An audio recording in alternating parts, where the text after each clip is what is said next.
예, 안녕하세요. 보안 프로젝트 최일선입니다. 어, 두 번째 시간이고요. 메모리 포렌식 개요를 살펴보도록 하겠습니다. 메모리 포렌식이 뭔지 살펴보고 실제로 메모리 덤프도 한번 떠보고 어, 뭐 여러 가지 방법들이 있는데 그 중에서 가장 쉬운 방법으로 덤프를 뜰게요. 자, 디지털 포렌식을 먼저 알아야 됩니다. 처음 시간에 제가 얘기를 드렸지만 디지털 포렌식이 디지털 포렌식 안에 메모리 포렌식이 포함된다고 얘기를 드렸었어요. 그래서 디지털 포렌식이 뭔지 알아야 그래야 메모리 포렌식이 뭔지 명확하게 알 수 있을 겁니다. 디지털 포렌식이라는 것은요, 디지털 데이터를 근거로 삼아 디지털 기기를 매개체로 하여 발생한 특정 행위의 사실관계를 법정에서 규명하기 위한 절차와 방법을 얘기합니다. 어, 일단 끝까지 읽을게요. 기업에서 정보보호 도구로 사용하거나 기업의 위험 관리, 정책 관련 도구로 사용되는 절차와 방법들을 얘기합니다. 이게 이제 무슨 얘기냐면 법정에서 규명하기 위한 절차와 방법입니다. 그러니까 이제 뭔가 법정에서 좀 증거물로 채택을 하기 위해서 이 디지털 데이터가 이제 어, 뭐 다들 아시겠지만 디지털 데이터가 그 디지털 데이터를 바꾸면은 뭔가 굉장히 쉽게 바꾸고 또 쉽게 교체하거나 쉽게 삭제할 수 있는 그런 내용들이기 때문에 이것들을 법정에서 규명하기가 굉장히 까다롭습니다. 뭐 솔직히 뭐 지문이라든가 이런 것들을 이제 위조하기가 굉장히 어려운데 디지털 데이터는 위조하기가 굉장히 쉬운 거죠. 어, 누가 뭐 그냥 가서 솔직히 뭔가 좀 뭐 피 구조를 변경시켜서 변경 날짜를 바꾼다든지 뭐 이런 식으로 뭔가 좀 위조를 할 수 있는 가능성이 굉장히 크다는 얘기죠. 그렇기 때문에 이러한 절차 방법들을 좀 체계적으로 만들 필요성이 있었다는 겁니다. 그래서 이것들을 이제 법정에서 좀 확실하게 쓰기 위해서 이제 디지털 포렌식이라는 분야가 있는 거고요. 그래서 요즘은 이제 최첨단 시대잖아요. 인공지능도 있고 얼마 전에 알파고도 예, 굉장히 충격적인 알파고도 함께 그렇게 크게 떴었는데 어쨌든 이 디지털 기기가 이제는 저희 생활에서 절대로 떨어질 수 없는 안드로이드가 만약에 없다면 아이폰이 없다면 굉장히 이 세상이 과연 돌아갈 수 있을까요 지금. 어쨌든 이렇게 디지털 기기들이 이미 우리 생활에 많이 들어와 있기 때문에 어떤 사건에 대해서 이 디지털 자료들이 빠질 수가 없다는 거죠. 어쨌든 이 디지털에 대한 것들을 근거로 삼아서 법정에서 규명하기 위한 절차 방법들을 이제 가지고 있는 것이 바로 이 디지털 포렌식이라고 생각하시면 됩니다. 기업에서 정보 보호 도구로도 사용이 되고 있고요. 기업을 방어하기 위한 거죠. 기업의 위험 관리, 정책 관련 도구로도 사용하는 절차 방법이라고 보시면 됩니다. 그래서 이제 디지털 포렌식의 5가지 요소를 이제 이렇게 써 있는데 처음에 무결성, 진정성, 정당성, 동일성, 신뢰성입니다. 이건 다음 페이지 넘어가서 좀 더 자세히 볼게요. 이 디지털 포렌식의 5가지 요소는 첫 번째 무결성인데요. 무결성. 무결성은 이제 어떠한 변화가 있어서도 안 된다. 어떤 변화가 있어서는 안 된다는 거죠. 이게 진짜 누가 건든 건지 안 건든 건지 누가 위조한 건지 그렇지 않은 건지를 어, 어쨌든 변화가 있어서는 절대 안 된다는 얘기예요. 증거 수집 해당 증거에 어떤 변화가 있어서는 안 된다는 게 무결성에 대한 얘기고요. 진정성은 내용의 진정성 성립 여부로 현재로서는 증거 소조의 과정을 녹화한 동영상, 사진 등이 진정성 능력을 디지털 증거에 부여한다 라고 쓰여 있습니다. 이제 옛날에 보시면은 유령이라는 드라마를 한 적이 있어요.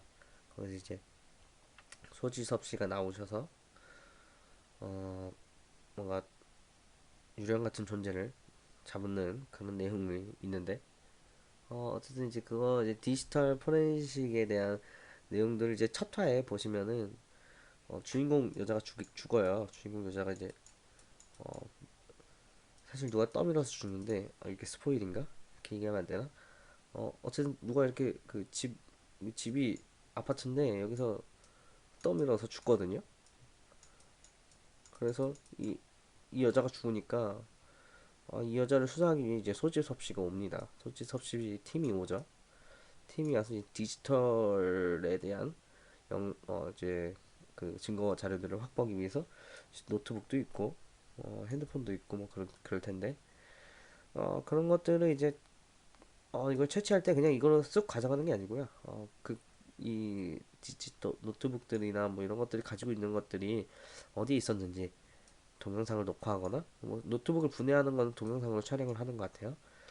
아닌가? 사진이었나? 어쨌든 동영상이나 사진들로 이런 디지털 증거에 뭔가 진정성 능력을 부여하는 것들을 지금 하고 있고요. 동일성을 좀 살펴보시면 법정에서 제출되는 증거가 사본일 경우 원본과 동일하다는 것을 증명해야 된다. 현재로는 해시 값을 비교하는 방법이 있다. 해시 값이라는 게 뭐냐면 뭔가 데이터가 이렇게 큰 데이터가 있다면 큰 데이터를 뭔가 되게 짧은 값으로 키 값으로 하나 만들어낸다고 보시면 돼요. 그래서 이게 원본과 사본의 값이 해시 값 원본과 사본이 똑같으면은 해시 값이 똑같이 나오거든요. 해시라는 이제 어떤 키 값이 그럼 이거 두 개를 비교함으로써 얘랑 얘가 똑같은지만 확인하면은 이게 진짜인지 그러니까 이게 그 원본과 동일한지를 증명할 수 있다라는 거죠. 그리고 그 다음은 신뢰성인데 증거를 수집하기 위해 사용되었던 도구나 방법 등이 믿을 만한 방법이어야 하고 제3자에 의해 동일한 환경에서 다시 재현 시 같은 결과가 나와야 한다. 이제 그 증거를 수집하기 위해 사용되었던 도구나 방법이 믿을 만한 방법이다. 믿을 만한 방법이라는 게 무슨 얘기냐면 이제 막 그 디지털 도구로 이제 채택되는 것들이 있어요. 그래가지고 엔케이스나 좀 최신 버전들 그래서 이 도구는 이 소프트웨어는 어, 원본 파일을 바꾸지 않고 정확하게 잘 복사를 한다. 뭐 이런 것들. 그러니까 증거를 수집하는 데 사용되는 모든 도구들이 이미 채택된 것들, 검증된 것들을 사용을 해야 한다는 얘기고요. 뭔가 제3자 이해 동일한 환경 시 다시 재현 시 같은 결과가 나와야 하겠죠. 당연히 이거는 당연한 얘기인 것 같고요. 그걸 이제 신뢰성이라고 얘기합니다. 그리고 정당성. 증거는 현재 법적으로 허용하는 범위 내에 적법 절차에 의해 수집되어야 한다. 적법 절차에 거치지 않은 증거물은 법정에서 증거물로 채택될 수가 없다. 네, 이게 무슨 얘기냐면 어, 친구가 있어요. 친구가 있는데 이 친구가 이게 저예요. 이 친구가 너무 보기 싫은 거죠, 제가. 그래서 이 친구를 좀 제가 까발리기 위해서 이 친구가 뭔가 악행이 많을 것 같아. 딱 봐도 나쁜 애예요. 그래서 제가 이 친구를 너무 시기와 질투를 많이 하기 때문에 악성 코드를 심어서 예를 들어서 제가 진짜 심었다는 건 아니고요. 악성 코드를 심어서 제가 이 사람의 개인정보를 취득을 했어요. 그래서 이거를 법정 채택물로 제출을 할 수는 없다는 얘기죠. 예. 적법 절차를 거쳐야만 한다는 얘기죠. 그래서 이런 좀 부정행위 방법들이나 그런 것들은 법정에서 증거물로 채택될 수가 없다라는 겁니다. 그게 바로 정당성, 정당하게 증거물을 채취해야 된다 이런 얘기입니다. 예, 그래서 디지털 포렌식에는 이런 5가지 요소들을 지켜야 한다는 거죠. 예, 이게 이제 바로 디지털 포렌식이라고 보시면 될 것 같습니다. 자, 그렇다면 이제 메모리 포렌식이란 무엇일까요? 메모리 포렌식. 이제 저희가 진짜로 공부해야 되는 내용은 바로 이 메모리 포렌식이죠. 음, 컴퓨터 하드웨어 중 주기억 장치에 존재하는 휘발성 데이터를 덤프 분석을 하는 겁니다. 컴퓨터 하드웨어 중 주기억 장치입니다. 주기억 장치. 우리가 속히 얘기하는 램이죠, 램. 램이 램이 뭐죠? 램이 왜 주기억 장치죠? 저는 이게 처음에 되게 많이 궁금했었어요. 어렸을 적에. 보조 보조 디스크가 HDD가 하드 디스크가 얘가 주기억 장치 아닌가 사실. 얘가 기억하잖아요. 램은 기억을 하는 건 아니잖아요, 사실. 얘는 기억을 하진 않잖아. 얘는 휘발성인데 다 날아가지 않나요? 휘발성이란 거? 그래서 주기억 장치가 얘가 아닐까라고 생각을 저는 처음에 많이 했었는데 사실 옛날 컴퓨터들은 처음에 초창기의 컴퓨터들은 처음에 이제 뭐 진공관이나 뭐 이런 컴퓨터들이겠죠. 어쨌든 이런 컴퓨터들은 CPU와 지금의 얘기하는 이제 뭐 보조 디스크겠죠? 보조 디스크랑 이렇게 통신을 한 거예요. 지금은 이 구조가 아니거든요. 그래서 얘가 뭔가 CPU가 HDD랑 했으니까 얘가 그 뭔가 데이터를 처리할 때 보조 디스크 지금으로 얘기하면 보조 디스크와 직접 통신을 했었던 거죠. 그렇기 때문에 얘가 주기억 장치가 될 수 있었던 건데 이게 너무 느린 거예요. HDD가 용량도 크고 그리고 어 그리고 휘발성도 아니고 비휘발성이고 되게 좋아요. 근데 문제가 뭐냐? 속도가 엄청나게 떨어지는 거죠. 요즘에 SSD로 나왔는데 우리가 램을 SSD로 쓰진 않잖아요. SSD가 엄청나게 빠른 건 저희도 솔직히 다 인정을 하지만은 SSD를 램으로 쓰지 않을 정도로 램은 엄청난 속도를 가지고 있다는 거죠. 램이 SSD보다 빠르다 이렇게 생각하시면 될 것 같아요. 그렇기 때문에 우리가 이제 이 HDD와 CPU 간에 이제 버스를 통해서 뭔가 데이터를 주고받을 때 너무 느린 거예요. 그래서 이거를 이 한계를 극복하기 위해서 이제 도입한 이 메인 메모리를 이렇게 삽입을 한 겁니다. 이거를 이제 구현한 사람이 처음 구현한 사람이 폰 노이만이라는 사람이에요. 그래서 저희는 이 폰 노이만이라는 사람의 이름을 길러서 어, 폰 노이만식 구조라고 얘기를 하고 있고요. 어, 그래서 결국 이제 지금은 이제 CPU와 HDD가 직접 통신하지 않고요. CPU는 반드시 이 램을 거쳐서 HDD와 통신을 하게 됩니다. 이런 식으로 되어 있는 거죠. 그래서 이제 현재와 같은 CPU 그리고 메모리 그리고 프로그램 구조들을 갖는 범용 컴퓨터 구조로서 이게 램이 이제 뭔가 프로세스가 올라가면은 프로세스도 다 램에 올려주고 뭔가 파일이 필요하면 파일도 다 일로 올려주고 운영체제가 뭔가 커널을 돌린다 그러면 커널도 다 램에 올라와서 동작을 한다는 얘기입니다. 요즘은 이것도 이제 너무 힘드니까 중간에 캐시라는 것들을 뒀죠. 이 캐시는 보통 CPU에 같이 붙어서 나오는데 라즈베리 파이 같은 경우는 두 번째 버전 같은 경우는 이게 캐시가 두 개 있어요. 레벨 1과 레벨 2. 그래가지고 CPU 바로 옆에 있는 것도 있고 CPU 밖에 있는 것도 있고 막 이런 식으로 해서 이 CPU와 보조 디스크 이 세 간격에서 속도를 올리기 위해서 굉장히 노력을 많이 합니다. 어, 그래서 어쨌든 이 램이 중간자 역할을 하기 때문에 이 보조 디스크보다도 이 뭔가 실행되는 거에 대한 내용들은 이 램에 다 저장이 된다는 얘기죠. 그렇기 때문에 이 램이 굉장히 중요한 역할을 한다. 그래서 주 기억 장치라고 부른다. 이렇게 생각하시면 되겠습니다. 그래서 이 이제 이 컴퓨터 구조를 가지고 온 건데 뭔가 여러 가지 뭐 이제 그 하드웨어 장치들이 있지만 이제 이 메모리를 통해서 보통 이제 거의 다 관리가 된다는 얘기죠. 그렇게 이제 이 구조를 이해를 하시면 될 것 같습니다. 자, 메모리 포렌식의 장단점을 살펴볼게요. 이게 장점도 있고 단점도 있습니다. 장점을 먼저 살펴보시면 램은 시스템 활성화되어 있는 동안에 시스템 런타임 상태의 중요 정보를 포함하고 있습니다. 시스템 런타임 중요 정보. 보조 디스크는 런타임 정보가 없죠.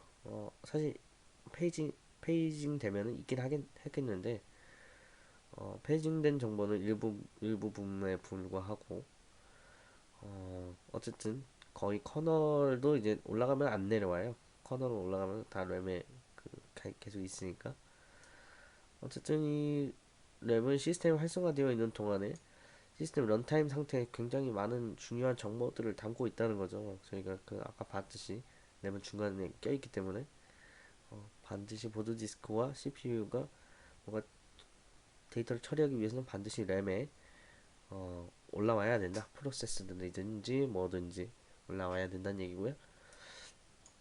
그래서 언패킹이나 루트킷 탐지, 리버스 엔지니어링, 이게 어려운 개념이 갑자기 나오는데, 언패킹이란 게 뭐냐면 이제 암호화된 것들, 암호화된 뭔가 프로그램들도, 그리고 이 프로그램이 메모리로 올라가게 되면은 처음에 HDD에 있을 때는 암호화되어 있었겠죠. HDD에 있을 때는 암호화되어 있었지만 메모리 올라갈 때는 읽을 수 있게 파일이 올라가야 될 거 아니에요. 지금 뭐 램을 결국 이제 램에 올라갈 때는 결국 읽을 수 있는 형태로 올라가기 때문에 언패킹에 대해서 굉장히 쉬워지는 거죠. 원래는 저희가 나중에 이게 배워보신 분들은 좀 아시겠지만 언패킹을 하기 위해서는 좀 복잡해요. 그 진짜 프로그램을 언패킹 하려고 하면은 근데 이게 램에 올려놓고 그대로 그냥 덤프 떠서 가져오면은 프로세스가 이미 이게 언패킹 되어 있습니다. 그래서 언패킹은 굳이 우리가 노력해서 할 필요는 없다라는 거고요. 그렇기 때문에 이 장점 중에 하나고 루트킷 탐지라는 거는 어 루트킷 탐지에 왜 이게 굉장히 장점이 되냐면 저희가 이제 프로그램을 제작해 보신 그 루트킷 프로그램을 제작해 보신 분들은 알겠지만 뭐 커널에도 막 디바이스 드라이버가 올라갈 수도 있고 어, 윈도우 애플리케이션 그 사용자 애플리케이션 단에서도 루트킷을 이제 제작할 수가 있긴 한데 어쨌든 이걸 숨길 수 있는 방법들이 있어요. 그 숨길 수 있는 방법들을 어, 그 숨길 수 있는 방법들을 이제 우회할 수 없게 바로 커널로 저희가 볼 수 있거든요. 커널에 있는 이제 여러 가지 나중에 배우게 되신 분들 여러 가지 객체들이 있어요. 프로세스에 대한 객체들. 그 객체들을 저희가 무식하게 좀 검색을 또 해볼 수 있습니다. 그렇기 때문에 루트킷 같은 것들이 아무리 방어를 신다 하더라도 저희가 나중에 배우는 방법들로 이 루트킷들이 다 탐지가 가능하다는 얘기죠. 리버스 엔지니어링들이 뭐 얘네 둘이 사실 리버스 엔지니어링이 아니죠. 반대이지. 얘네 둘이 결국 리버스 엔지니어링을 통해서 얘네들을 추천할 수 있는 것 때문에 리버스 엔지니어링에 이제 도움이 된다고 또 얘기할 수 있겠고요. 이건 말고도 이제 리버스 엔지니어링 분야는 워낙 크니까 어쨌든 굉장히 많이 도움이 된다라고 보시면 될 것 같고 단점은 이겁니다. 아까도 얘기했지만 휘발성 데이터입니다. 휘발성이라는 것은 데이터가 날아가는 거죠. 한 30초 이내로 다 날아가는 걸로 알고 있어요. 데이터가 전기가 딱 끊기자마자 전원 차단 시 데이터가 사라지기 때문에 이게 어, 컴퓨터 반드시 켜져 있어야만 한다는 단점이 있고요. 그렇지 않으면 저희가 수집할 수 없습니다.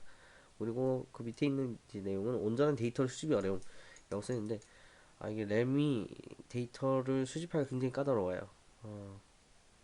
왜 그렇게 얘기를 하냐면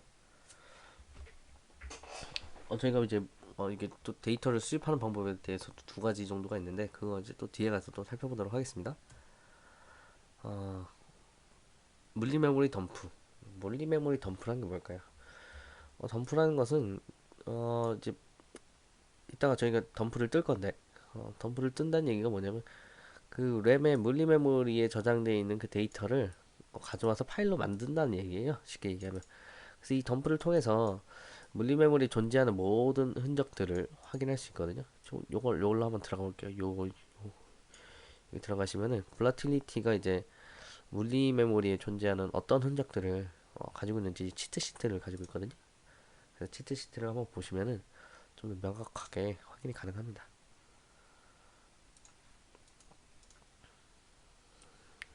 이렇게 보이고요. 자, 좀 볼까요? 그래서 보면은 뭐 베이직 유시지는 좀 넘어가고요. 위에서부터 볼게요. 프로세스 인포메이션도 볼 수 있고 로그들, 히스토리도 볼 수 있고 네트워크 인포메이션, 커널 메모리, B 파일 익스트랙션, 이미지 아이덴티피케이션, 프로세스 리스팅스, 인젝티드 코드, 커널 오브젝트, 덤프 컨버션, 뭐 GUI 메모리, 레지스트리, API 훅스 뭐 알아들으실 수 있는 용어들만 알아들으세요. 뭐 타임라인즈, 타임 시간에 관한 정보들, 레지스트리는 뭐 다 아시죠? 그리고 API 훅스는 뭐 이것도 이제 후킹의 한 기법인데 후킹에 대한 내용은 또 나중에 다룰게요. 스트링즈, 뭐 패스워드 복구, 그리고 파일 시스템 리소시스, 뭐 이런 것들 굉장히 많은 것들을 저희가 여기서 채취해낼 수 있다는 거죠. 이 덤프를 통해서. 어, 재밌겠죠? 예, 재밌습니다. 한번 나중에 보시면 와 이런 것도 가능해 이런 그런 말이 나오실 거예요. 자 어쨌든 그렇다는 거고. 아까 이제 방금 전에 얘기했듯이 하드웨어와 소프트웨어는 두 가지 방식으로 덤프를 할 수 있다라고 얘기했습니다. 그래서 하드웨어 방식이 있고요, 소프트웨어 방식이 있습니다. 하드웨어 방식은 이제 제가 밑에 참고 동영상을 넣어놨는데 굉장히 어려워요. 그래서 뭐 여러 가지 방법들이 있는데 이 트리블이라는 것은 이제 PCI 장치를 이제 밑에 보이시죠? 요거죠. 이게 메인보드보다 더 큰 것 같아요. 유튜브 동영상 한번 볼까요? 동영상을 보시면은 예, 이거 어떻게 이걸 가지고 다니나. 이게 그냥 되는 게 아니고요. 예, 시끄러우니까 좀 끄고. 이게 그냥 바로 덤프가 가능한 게 아니에요. 이걸 꽂는다고 바로 덤프가 가능한 게 아니고 이걸 장착한 상태로 어 컴퓨터가 시동이 걸려 있어야 예. 결국 이걸 세팅하려면 컴퓨터를 꺼야 된다는 얘기죠. 컴퓨터를 이제 이게 미리 세팅돼 있어야 된다는 얘기죠. 그러니까 사건이 발생하는 모든 컴퓨터에 이게 꽂혀 있지 않고서는 이렇게 데이터를 수집하기는 없다는 얘기죠. 왜 안 나오지 동영상이? 예. 보실까요? 좀 뭔가 비교할 수 있는 동영상이 없나? 네, 보이시죠? 이게 손가락 크기랑 거의 뭐 메인보드급으로 크기가 저렇기 때문에 전 메인보드가 아니에요 사실. 예, 방금 말씀드린 하드웨어 장비고요. 그 때문에 굉장히 어렵다라는 거고요. 그리고 파이어 와이어 어택이라는 것은 이제 뭐 DMA에 접근해서 메모리를 덤프하는 방식인데 어 이제 이것도 단점이 있어요. 이제 뭐 하드웨어는 이제 거의 다 이제 데이터 무결성이 굉장히 좋긴 한데 데이터 무결성이 좋긴 한데 이건 되게 크고 좀 미리 설치되어 있어야 하는 거고 뭐 이거의 단점은 이제 간혹 크래시가 발생하거나 접근할 수 있는 주소가 또 제한이 됩니다. 이것도 하드웨어 장비이기 때문에 뭔가 또 굉장히 어려운 절차가 필요할 걸로 보이고요. 소프트웨어들은 이런 것들이 있어요. 근데 뭐 소프트웨어들은 이제 여러 가지 지금 이게 이제 주로 사용하는 이제 소프트웨어 것들이고 크래시 덤프나 이제 절전 덤프는 윈도우즈에서 이제 제공하는 덤프들이에요. 그래서 뭔가 시스템 에러가 났을 때 크래시 덤프가 떠지고 절전 덤프는 잠깐 전력이 나가면은 램에 데이터가 날아가잖아요. 그러니까 절전 덤프라고 램에 있는 정보를 잠시 저장해두는 그런 절전 덤프가 생기기도 합니다. 저희가 사용할 거는 Win32DD예요.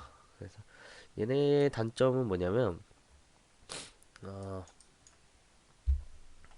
데이터가 데이터가 아니지 램에 제가 아까 말씀드렸죠? HDD에서 뭔가 프로그램을 실행하려면은 램으로 올라와야 된다. 얘네는 소프트웨어들을 어디서 실행해야 되죠? 그 해당 PC에서 실행해야 돼요. 해당 PC에서 실행을 하게 되면은 결국에 HDD나 뭐 USB에 있던 어떤 데이터가 어떤 exe 파일이 결국에 램으로 올라와야 된다는 얘기거든요. 그럼 램으로 올라오게 되면은 어떻게 되겠어요? 이 램은 변조가 되겠죠. 그게 문제예요. 그게 가장 큰 문제예요. 그래서 Win32DD로 뭔가 덤프를 뜨면은 프로세스 정보를 나중에 확인할 때 Win32DD가 뜨게 됩니다. 뭐 다른 것들도 마찬가지고요. 그래서 이러한 단점들이 있다. 뭔가 중요한 데이터를 덮어버릴 수 있는 거죠. 나중에 이제 아시겠지만 이 램 뭔가 프로그램이 꺼진 이후에도 데이터가 계속 남아 있어요. 이제 그 데이터를 어떻게 어, 그 뭔가 프로그램이 꺼지거나 데이터를 삭제할 때 이 데이터를 0으로 덮는 게 아니거든요. 컴퓨터를 이제 다 배워보셨을 거니까 0으로 덮는 게 아니라 0으로 이렇게 덮어주는 것도 굉장히 시간이 오래 걸려요. 그래서 0으로 덮는 게 아니고 뭔가 그냥 뭔가 프리하게 해줍니다. 그러니까 이 데이터 영역을 얘가 이 데이터 영역을 그냥 사용할 수 있는 데이터 영역으로 만들어줘 버리는 거예요. 다른 데이터가 덮을 수 있도록 그렇게 허용을 해주는 거죠. 그렇게 하다 보니까 이 죽은 데이터들도 저희가 확인할 수 있어요. 램을 이렇게 덤프를 뜨면은. 근데 이런 프로그램들을 실행하게 되면은 이렇게 만약에 중요한 데이터가 있었어요. 그럼 그 중요한 데이터를 얘네가 덮었어. 예, 그러면 난리 나겠죠. 이제 중요한 정보 안 보이니까 얘네가 덮어버렸으니까 이 데이터를 다 덮어버렸으니까 그러면 안 되니까. 그래서 이 소프트웨어의 단점들은 이런 것들이 있다고 생각을 하시면 됩니다. 저희가 사용할 그래도 저희가 사용할 거는 소프트웨어 덤프고요. 이건 이제 나중에 여러분들 기회가 되신다면 활용해 보시기 바랍니다. 저희는 이제 윈32 64DD를 사용한 덤프 실습을 할 건데 이게 이 사이트가 금세 바뀌었어요. 들어가 볼까요? 사이트가 바뀌어서 뭐가 되려고 한대요.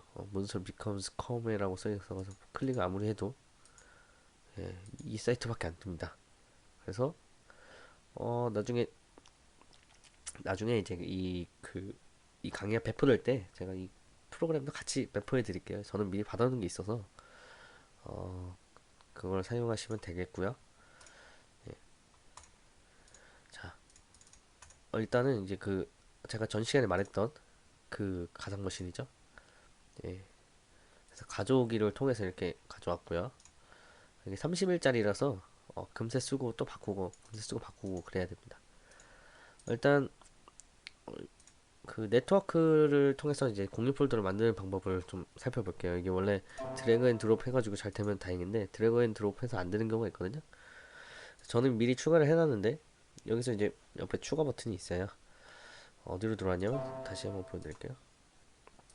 머신에 설정 그리고 공유 폴더 그리고 여기서 추가 눌러서 기타를 선택하시고요. 기타에서 이제 저는 샘플에 모든 데이터를 다 넣어놨거든요. 샘플에다가 넣어놓고 오케이 확인 자동 마운트 항상 사용하기 확인을 눌러주시면 되는데 저는 이미 있기 때문에 없는 것 같아요. 이런 식으로 해주신 다음에 어, 껐다 켜주시면은 저는 껐다 켰기 때문에 안 껐다 켤게요.